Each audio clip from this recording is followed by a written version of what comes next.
आज के इस ऐतिहासिक कार्यक्रम में मंच पर उपस्थित समूचे विश्व को निरामय बनाने का जिन्होंने संकल्प लिया है और भारत की लाखों वर्षों की ऋषि परंपरा को, योग परंपरा को फिर एक बार महिमा मंडित और प्रस्थापित कर रहे, ऐसे हम सभी के लाडले बाबा आदरणीय बाबा रामदेव जी, हमारे सभी के अपने, जिनकी कल्पकता और नेतृत्व गुणों ने विकास पुरुष के रूप में जिन्हें प्रस्तापित किया और आज भारत के विकास में सबसे अहम भूमिका जो निभा रहे हैं, ऐसे भारत सरकार के मंत्री आदरणीय नितिन गडकरी जी, भारत सरकार के राज्य मंत्री आदरणीय भाई हंसराज अहिर जी, जिन्होंने यहां की सारी रचना की और जिनका उल्लेख माननीय नितिन जी ने किया कि इस सारे प्रकल्प को साकार करने वाले आचार्य बालकृष्णन जी, हमारे प्रभारी मंत्री चंद्रशेखर बावनकुळे जी, सांसद कृपाल तुमाने जी, डॉक्टर महात्मे जी, रामदास तड़स जी, हमारे महापौर प्रवीण गटके जी, जिला पंचायत अध्यक्षा निशाताई सावरकर, हमारे विधायक सुधाकर देशमुख जी, विकास कुंभारे जी, सुधाकर कोहले जी, समीर मेघे जी, आशीष देशमुख जी, अनिल सोले जी, पंकज भोयर जी, रवि राणा जी, सुधीर पारवे जी, मल्लिकार्जुन रेड्डी जी, साथ ही में उपस्थित श्री जयदीप आर्य, यशपाल आर्य, श्री श्यामलाल गोयल, विश्वास पाटिल, मंच पर उपस्थित शायद कोई नाम अगर छूट गए होंगे तो सभी अति सम्माननीय अधिकारी, पदाधिकारी, निमंत्रित जन और यहां पधारे हुए सभी बहनों और भाइयों, मैं सबसे पहले आप सभी की ओर से बाबा रामदेव जी को बहुत बहुत धन्यवाद देता हूं और बहुत बहुत प्रणाम करता हूं कि महाराष्ट्र का नहीं, देश का नहीं, पूरे विश्व का सबसे बड़ा फूड पार्क इस मिहान की धरती पर बाबा जी साकार करने जा रहे हैं। दोस्तों, कुछ लोगों ने ये कहा कि बाबा जी को जमीन दे दी, महाराष्ट्र की सरकार ने जो भी कार्य किया पूरी पारदर्शिता के साथ किया। एक और जहां बाबा रामदेव जी को आसपास के राज्य बुलाकर ये कह रहे थे कि बाबा जी फूड पार्क हमारे यहां कीजिए, हम जमीन मुफ्त में देने को तैयार है, वहां बाबा जी ने मुझसे ये कहा आपके सारे नियमों का पालन करके हम जमीन लेंगे। और इस मिहान में किसानों के लिए कृषि प्रक्रिया उद्योग तैयार हो, इस दृष्टि से एक दो नहीं 4 सचिवों की समिति हमने तैयार की। महाराष्ट्र सरकार के प्रधान सचिव दर्जे के 4 लोग, इनकी कमेटी तैयार की और उनको हमने कहा कि मिहान के अंदर जमीन तो किसानों की गई, लेकिन किसानों के फायदे के उद्योग वहां पर तैयार नहीं हुए। जो उद्योग आए उनका भी स्वागत है, उनको भी हमने बहुत सब्सिडी की है, कईयों को तो इतने कम पैसे में हमने जमीन दी है, लेकिन मैं उसका उल्लेख नहीं करना चाहूंगा क्योंकि हमारी अर्थव्यवस्था में वो भी अपना हिस्सा दे रहे हैं। लेकिन हमने उनको कहा 500 एकड़ में मिहान के अंदर कृषि प्रक्रिया उद्योग, फूड टेक्नोलॉजी का निर्माण हो, ताकि नागपुर और विदर्भ में बसने वाले हमारे किसानों के जीवन में हम परिवर्तन ला पाए। और ये 4 सचिवों की कमेटी ने यहां के पुराने सारे किस प्रकार से प्लॉट बेचे, किस प्रकार से हमने लोगों को रियायतें दी, कृषि प्रक्रिया उद्योग के लिए देश और दुनिया में जमीनों की कीमत क्या है, इन सारी चीजों का अवलोकन करते हुए एक तय किया कि 500 एकड़ में हम लोग कृषि प्रक्रिया पार्क तैयार करेंगे। उस पार्क की ऑफसेट प्राइस 25 लाख रुपया पर एकड़ होगी और ओपन टेंडर सिस्टम से हम इसको देंगे। फिर चाहे बाबा रामदेव जी आए या यूनिलीवर आए या हिंदुस्तान लीवर आए, जो आए वो इसके अंदर बिड करेगा और उसके माध्यम से वो जगह को प्राप्त करेगा। केवल हमने 2 शर्तें उसमें रखी। एक शर्त ये रखी कि जो भी उद्योग को स्थापित करेगा उस पर यह बंधन होगा कि हर साल कम से कम 2000 किसानों की ट्रेनिंग उसको उस उद्योग के क्षेत्र में करनी पड़ेगी। दूसरी चीज हमने कही कि कम से कम 100 करोड़ रुपए का माल ये नागपुर और विदर्भ के किसानों से उसको लेना पड़ेगा। नहीं तो हमने देखा दुनिया में संतरे के ऊपर अलग अलग प्रकार की चीजों के ऊपर प्रक्रिया हुई। एक बड़ी कंपनी ने एक बहुत बड़े पेय का लॉन्च किया और उसके लिए उन्होंने संतरा इस्तेमाल किया कैलिफोर्निया का, कागज इस्तेमाल किया नेपाल का और फैक्ट्री लगाई और तीसरे देश में हेड ऑफिस इंडिया में, सारे टैक्स बेनिफिट इंडिया से और सारा माल बाहर का, सारा रोजगार बाहर का। हमने कहा ये नहीं चलेगा। जिसको यहां फैक्ट्री लगानी है उसके ऊपर दूसरा बंधन यह होगा कि उसे यहां के किसानों से माल परचेस करना पड़ेगा, उसका बंधन हमने डाला। और तीसरा छोटा बंधन हमने डाला, अक्सर हमने देखा बिहार में 15-15 साल पहले लोगों ने जमीनें ली, आज जमीनें के भाव बढ़ गए, उस जमीन के ऊपर एक भी इंडस्ट्री लगाई नहीं और अब नितिन जी क्या और हमारे यहाँ चक्करे मारते हैं और कहते हैं अब यहाँ पर हमको हाउसिंग इंडस्ट्री करने दो, उनको पता है जमीनों के भाव बढ़े हैं तो उसमें से फायदा मिलेगा। हमने कहा फूड पार्क में जो जमीन लेगा उसको 1 साल के भीतर वहां पर इन्वेस्टमेंट करना पड़ेगा। इन केवल 3 शर्तों के साथ हमने ओपन टेंडर निकाला। पहला टेंडर निकाला, पतंजलि ने टेंडर भरा, दूसरा कोई आया ही नहीं। हमने कहा भाई कोई और प्रॉब्लम होगा, फिर एक बार टेंडर करते। हमने और नेशनल, इंटरनेशनल, लोकल, वेबसाइट सारे माध्यमों में फिर टेंडर निकाला। फिर दूसरे बार टेंडर निकला, पतंजलि का ही टेंडर आया, किसी ने टेंडर भरा ही नहीं। फिर तीसरे बार टेंडर निकाला, हमने कहा चलो 2 बार शायद और पता नहीं चला होगा। सारे बड़े बड़े पेपरों में इश्तहार देकर फिर एक बार टेंडर निकाला। तीसरी बार भी टेंडर निकला, किसी ने टेंडर भरा ही नहीं, वापिस पतंजलि का ही टेंडर आया। फिर हमारे सचिवों की समिति ने यह बताया कि अब सीवीसी के नॉर्म्स के अनुसार सेंट्रल विजिलेंस कमिश्नर ने जो नॉर्म्स तैयार किए हैं उसके अनुसार अगर 3 बार आप टेंडर निकालते हो और उसमें कोई नहीं आता तो जो टेंडरर है उसको आप दे सकते हो। हमने टेंडर का प्राइस ओपन किया, सारी कंडीशन को पतंजलि फुलफिल करता था और हमने टेंडर में जो अपसेट प्राइस दी थी उससे थोड़ा ज्यादा ही पैसा देना आपने टेंडर में कबूल किया और इसलिए पूरे तरीके से पारदर्शिता के साथ ये टेंडर पतंजलि को मिला है।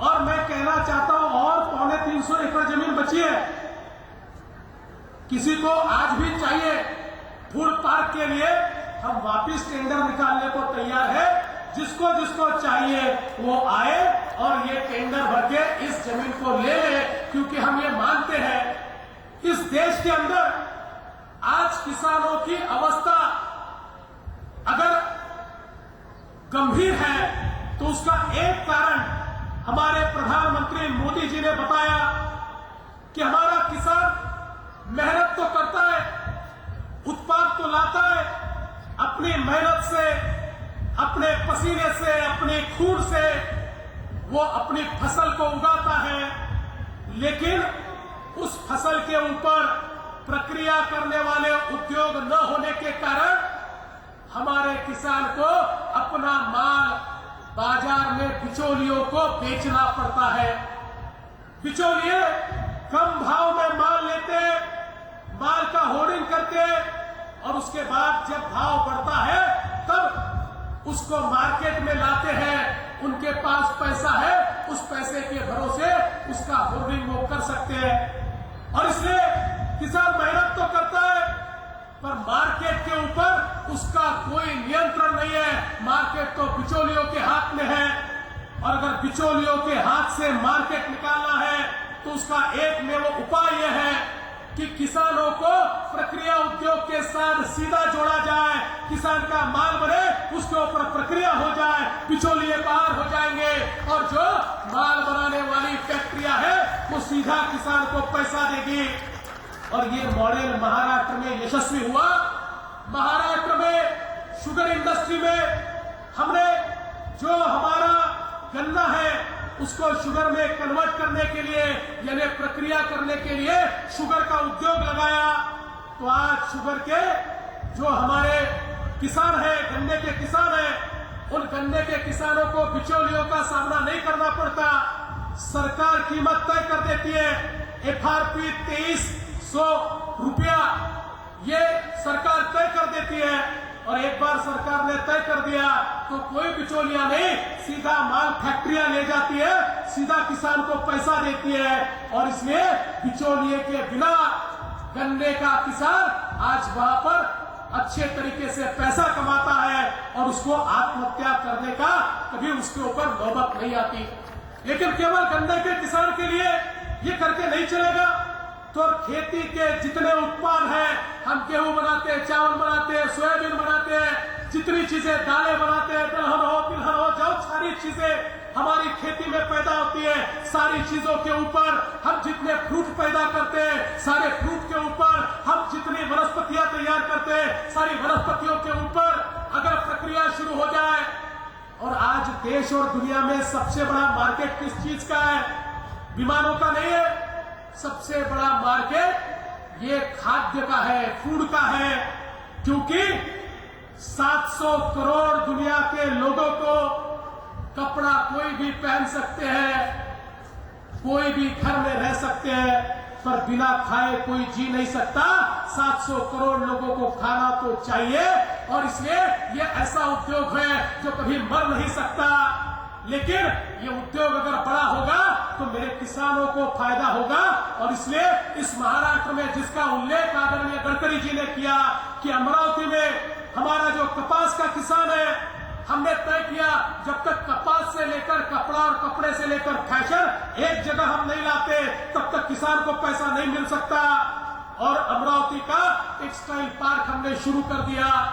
मुझे लगता है आज जिस समय यहां पर यह पार्क तैयार हो रहा है, इस विदर्भ के किसानों को चाहे उनका कोई भी कृषि उत्पादन हो, यह सारा उत्पादन खरीदने का बाबा रामदेव जी ने तय किया है।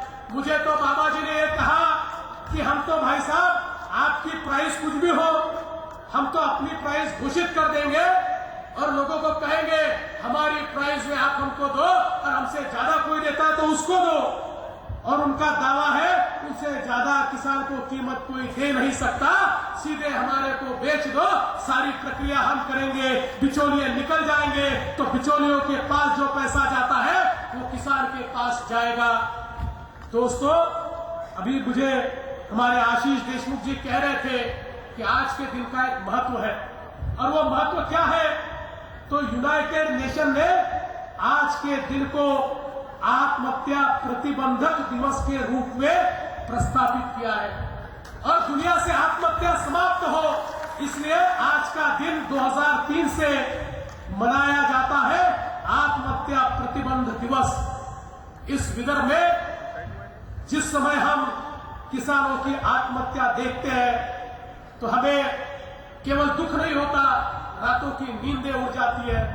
हमारे नितिन जी ने विरोधी पक्ष में रहते हुए भी इतने बड़े पैमाने पर इन किसानों को न्याय मिले, इसलिए एक बड़ा आंदोलन पूर्ति के माध्यम से खड़ा किया। और आज जब हम सत्ता में हैं और सारी दुनिया को यहां पर ला सकते हैं, तो नितिन जी ने लगातार ये प्रयास किया कि अब ये किसानों को अच्छे से अच्छी तकनीक मिले, अच्छे से अच्छा इनपुट मिले, अच्छे से अच्छा खाद मिले और इनके जीवन में परिवर्तन हो। मैं ऐसा मानता हूं, आज का ये दिन आत्महत्या करने वाले हमारे जो किसान भाई हैं, उनके परिवार को एक नई सुबह दिखाने वाला दिन है। और मैं बाबा रामदेव जी का इसलिए आभार व्यक्त करता हूं। बाबा रामदेव जी को मैंने निवेदन किया कि जो हमारे आत्महत्या करने वाले किसान हैं, उनके परिवारों को भी यहाँ पर रोजगार मिलना चाहिए।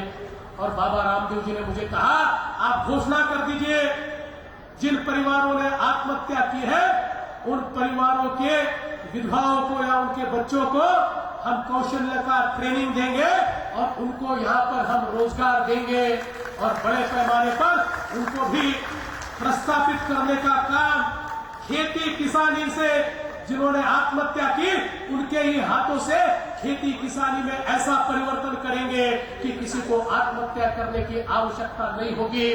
मैं ऐसा मानता हूं, एक बड़ा तोहफा बाबा जी आपने यहाँ पर दिया है। 5000 लोगों को तो सीधे रोजगार यहाँ मिलेगा, लेकिन 50,000 से ज्यादा लोगों को इसके माध्यम से रोजगार मिलेगा। नितिन जी ने जो बताया, ट्रक लगेंगे, ट्रांसपोर्टेशन लगेगा, विपणन की व्यवस्था लगेगी, पणन की व्यवस्था लगेगी, ये सारी चीजों में इतना बड़ा रोजगार तैयार होगा और इससे निश्चित रूप से एक बड़ा परिवर्तन हमको देखने को मिलेगा। मैंने बाबा जी से एक और बात कही, मैंने कहा बाबा जी अब आधुनिक तकनीक हमने हमारी खेती में लानी चाहिए। आपको अच्छा कृषि उत्पाद चाहिए तो हमारे किसानों को हमें नई नई तकनीक देनी पड़ेगी। जब तक हमारी खेती का उत्पादकता हम नहीं बढ़ाते, तब तक हम लोग किसानों को समृद्ध नहीं कर पाएंगे। और उत्पादकता अगर बढ़ानी है तो सबसे महत्वपूर्ण क्या है, हम लोग हमारी खेती को ड्रिप के ऊपर ले जाए। और इसलिए मैंने उनके सामने एक प्रस्ताव रखा। मैंने कहा अगर हजारों किसानों को साथ में लाकर हम एक ऑटोमेटिक ड्रिप का प्लांट, जिस प्रकार से इजराइल में खेती होती है, ऐसा एक प्लांट तैयार करें और सारे किसानों को उसमें सम्मिलित कर ले, तो उनकी उत्पादकता 2 गुना 3 गुना बढ़ सकती है।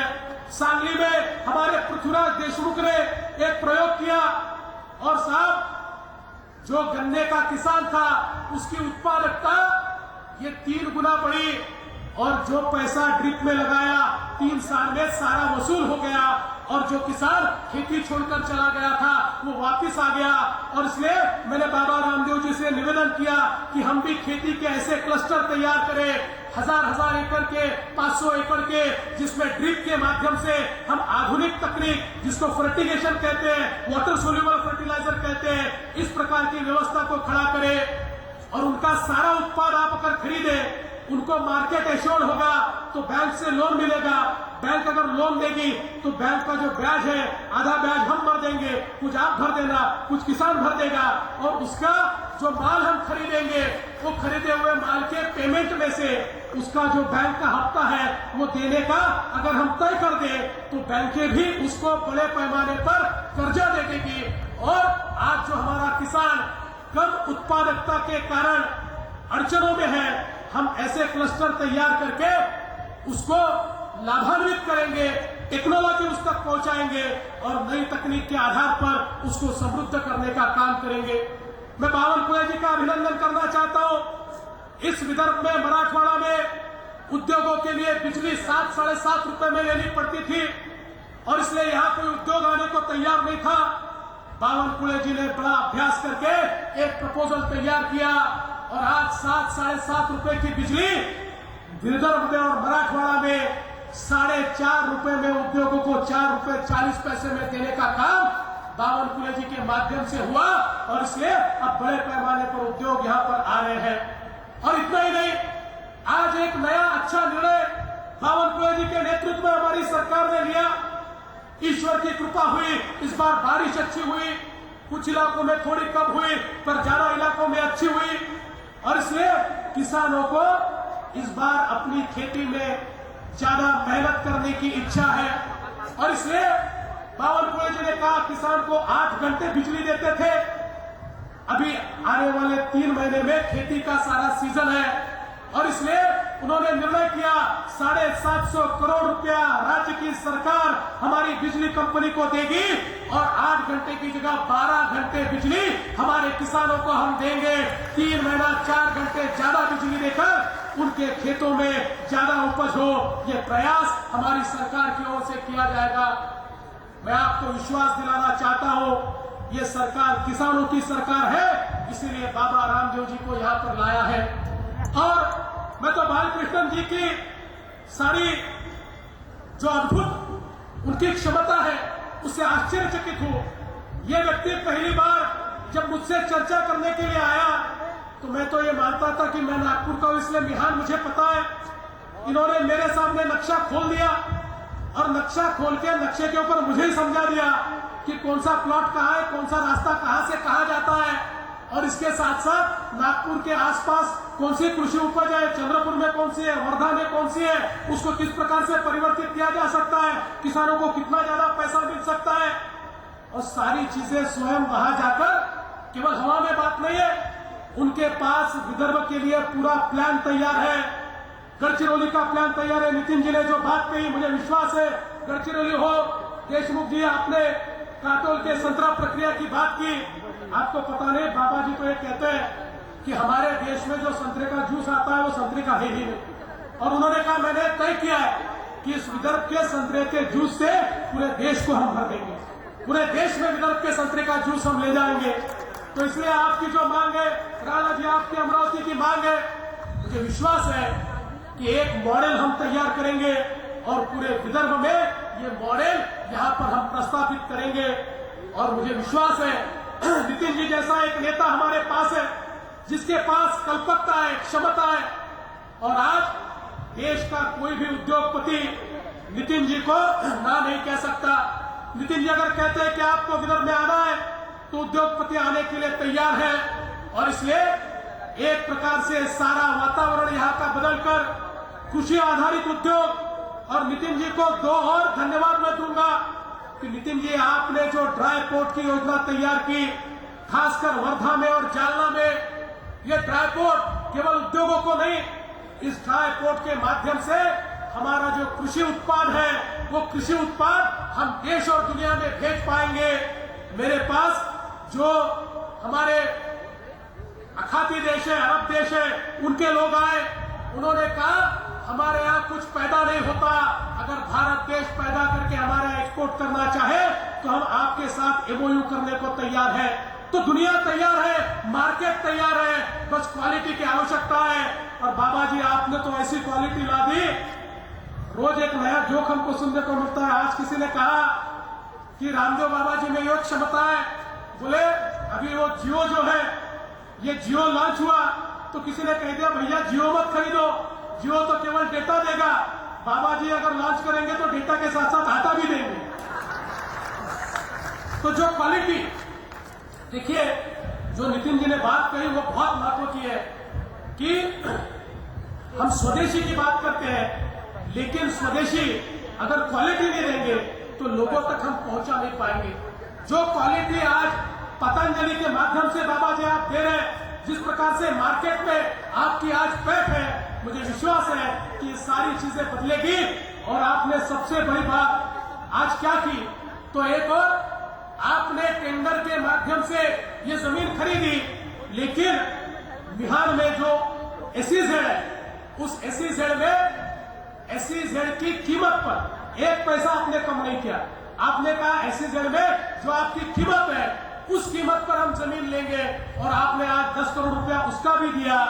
मुझे इस बात का विश्वास है कि अब नागपुर का नाम ये दुनिया में जाएगा, क्योंकि बाबा जी ने सीधा हिसाब लगाया, भाई भारत के लोगों की सेवा करनी है तो सस्ती चीजें देनी पड़ेगी और इसलिए वहां पर जितने ज्यादा से ज्यादा हम रियायत दे सकते हैं, रियायत देने की कोशिश करें, लेकिन विदेशों में जो भेजना है उसमें तो कीमत सस्ती देने की आवश्यकता नहीं है। और इसलिए ऐसी देर में उन्होंने कोई रियायत नहीं मांगी। उन्होंने कहा भैया बाहर से कमाएंगे और यहाँ पर लगाएंगे, और इसलिए पूरी कीमत देकर उन्होंने इस जमीन को खरीदा। और अब इस एसईजेड से माल बनेगा, सीधा विदेशों में जाएगा। और पतंजलि, नागपुर, विदर्भ और महाराष्ट्र, ये पूरे दुनिया में हमको प्रस्तावित होता दिखाई पड़ेगा। मैं इतना ही कहना चाहता हूँ, आज का दिन ऐतिहासिक दिवस है। आज जिस प्रकार से ये शुरुआत हो रही है, और बाबा जी ने मुझे कहा है 6 महीने में हम इसको शुरू करेंगे, मेरा विश्वास है। जिस गति से वो कार्य करते हैं, बालकृष्णन जी जिस गति से कार्य करते हैं, निश्चित रूप से 6 महीने में वो इसको पूरा करेंगे। और बाबा जी ने मुझसे कहा था कि मैंने नितिन जी से वादा किया है कि देश का और दुनिया का सबसे बड़ा फूड पार्क ये महाराष्ट्र में, नागपुर में बनेगा। मेरा विश्वास है 6 महीने में ये बनेगा। कुछ चीजें बनने में शायद साल लगेगा, लेकिन 1 साल 1.5 साल बाद हम लोग जब यहाँ पर आएंगे तो देश और दुनिया को बताएंगे कि दुनिया का सबसे बड़ा फूड पार्क यहाँ पर है, और हमारे किसानों के जीवन में इस फूड पार्क ने परिवर्तन किया है। बाबा जी, मैं आपका बहुत बहुत प्रणाम आपको करता हूँ। इस देश में जो क्रांति आप ला रहे हैं, इस देश में जो स्वदेशी की भावना आप जागरूक कर रहे हैं, हमारी संस्कृति को जिस प्रकार से आप प्रस्तावित कर रहे हैं, और ये सारी चीजें, इसमें जो ऋषि का भाव है, आदरणीय नितिन जी ने कहा ये मेरा नहीं है, इदम न मम राष्ट्राय स्वाहा, ये राष्ट्र का है, मेरा नहीं है। और इसलिए इसमें का 1 पैसा मेरे बैंक अकाउंट में नहीं जाता, सारा का सारा पैसा राष्ट्र के लिए जाता है। इस भावना के साथ आपने इसको पूरा किया, मैं आपको बहुत बहुत नमन करता हूँ। और फिर एक बार आपका अभिनंदन करते हुए अपने शब्दों को विराम देता हूँ। जय हिंद, जय महाराष्ट्र, जय भारत, वंदे मातरम।